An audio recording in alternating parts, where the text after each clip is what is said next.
warahmatullahi wabarakatuh.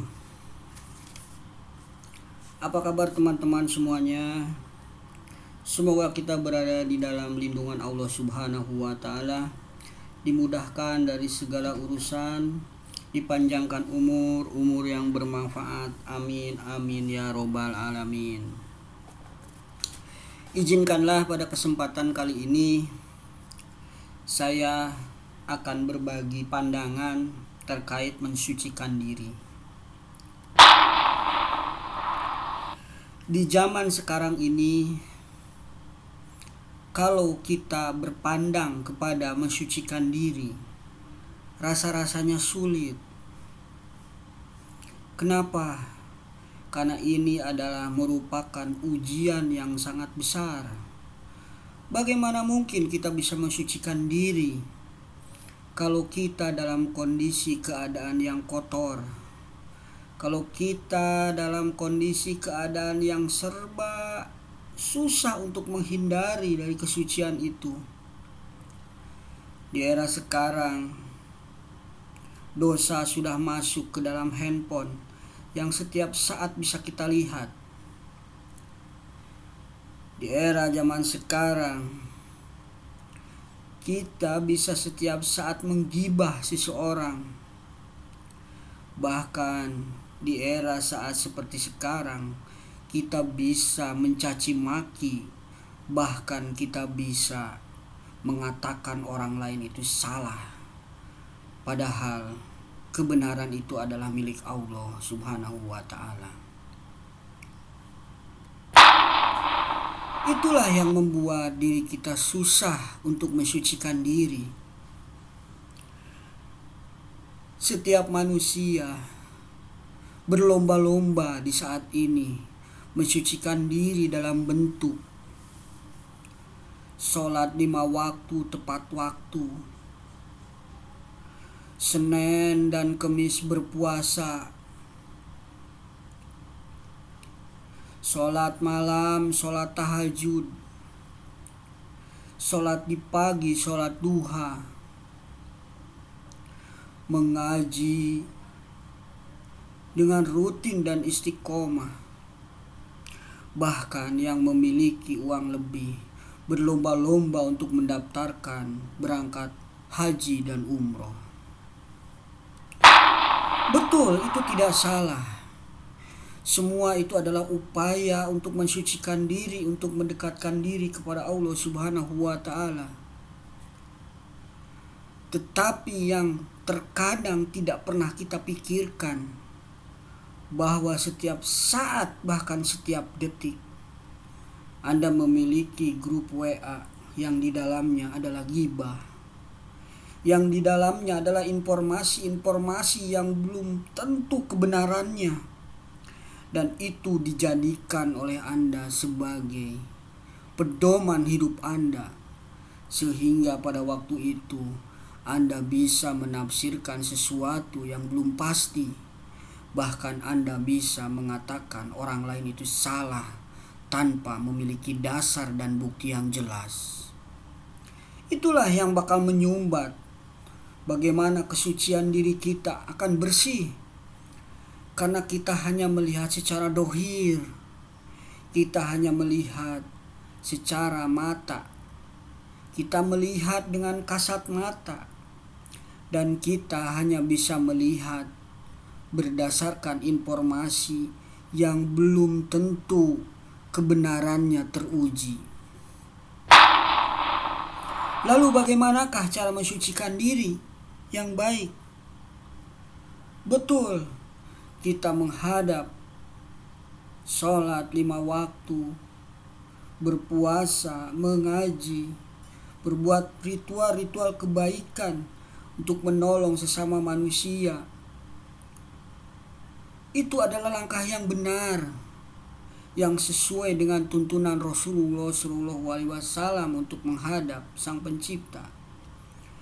Tetapi marilah mulai hari ini kita bersadar diri bahwa sesungguhnya kita masih dirasuki penyakit-penyakit batin.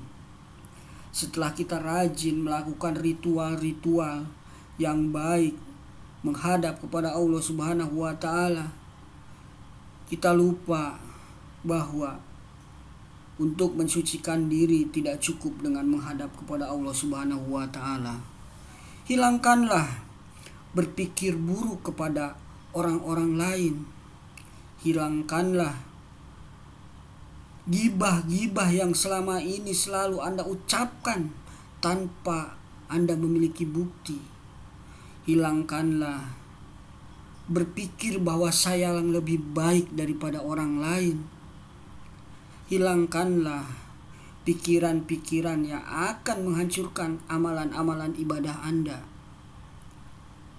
Bahwa sesungguhnya hakikat daripada kita melakukan kebaikan-kebaikan kepada Allah Subhanahu wa taala dengan menjalankan suatu kewajiban yang telah ditentukan, itu adalah landasannya penghambaan setiap manusia kepada Sang Pencipta. Janganlah engkau bandingkan dengan orang-orang lain. Janganlah merasa bahwa diri Anda lebih daripada yang lain, karena sesungguhnya yang berhak menentukan kebaikan dan kesalahan itu adalah Allah Subhanahu wa taala. Tugas kita ini hanya melakukan kewajiban yang telah ditentukan oleh Allah Subhanahu wa taala dan yang telah dicontohkan oleh Nabi Muhammad sallallahu alaihi wasallam. Tugas kita menjalankan, berupaya rendah hati. Tolonglah sesama manusia. Berpikirlah, jangan merasa diri kita lebih baik daripada yang lain. Sesungguhnya manusia itu berada di dalam sebuah takdir yang di dalamnya terdiri dari takdir kebaikan dan takdir keburukan. Setiap manusia selalu berjalan dalam takdir itu. Hanya keimanan dan ketakwaanlah yang bisa mengendalikan takdir itu. Jika Anda keimanan dan ketakwaannya kuat, maka Anda selalu berada di dalam takdir menjalankan kebaikan-kebaikan di dalam setiap detik dan kehidupan ini. Tetapi kalau keimanan dan ketakwaan Anda rendah, sungguh Anda akan berjalan pada posisi takdir yang buruk yang akan mengantarkan Anda ke dalam kesengsaraan baik di dunia maupun di akhirat. Karena sesungguhnya mensucikan diri itu tidak cukup dengan menghadap kepada Allah Subhanahu wa taala. Kita perlu berdampingan, kita perlu bersama-sama dengan manusia-manusia yang seiman dan setakwa dengan kita. Dan kita harus berhadapan dengan lingkungan-lingkungan yang selalu akan membawa dan menjerumuskan ke dalam kehidupan kita ini. Wahai sahabat-sahabatku, untuk mensucikan diri tidak cukup dengan kita melakukan ritual yang selama ini Anda lakukan sebagai kewajiban menghadap Ilahi Robi. Tetapi hilangkanlah penyakit-penyakit batin yang ada di dalam diri Anda dengan berpikir buruk, dengan merasa diri Anda lebih hebat daripada yang lain, dengan merasa bahwa Anda lebih unggul daripada yang lain. Dan hilangkanlah pikiran-pikiran untuk mencaci maki orang-orang dan menghakimi orang-orang, karena sesungguhnya yang berhak menilai di dalam kehidupan ini adalah Allah Subhanahu wa taala. Tugas kita adalah lakukanlah kebaikan dengan ikhlas. Anggaplah semua orang-orang di sekeliling kita melakukan kebaikan-kebaikan bersama kita, agar kelak nanti di alam akhirat sana kita menuju surganya Allah bersama-sama, bukan sendiri-sendiri.